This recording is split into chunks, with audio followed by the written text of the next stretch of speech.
When the ancient peoples of the Near East, of the Old Testament, or the Greco-Roman context of the New Testament, when they looked at mountains or hilltops, they thought of something very specific. The mountains were the place where God and humanity met. The mountains were the place where you went to get revelation. The mountains were a place of judgment. The mountains were actually the meeting spot of the earthly and the cosmic that were always intended to be intertwined, never divided and separate. What is taking place on these mountains? I think often what's happening on these mountains is supposed to be a reminder to you and I that there is much more than what we see with our earthly eyes. And that's what's taking place in Acts chapter 17 on Mars Hill. So by the time of the Athenians and the Romans, when they come in on top of Mars Hill, this was kind of like the place of judgment.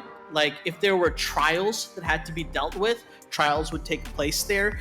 If there were issues of a civic matter that had to be established, well, you would go to Mars Hill and you would address it.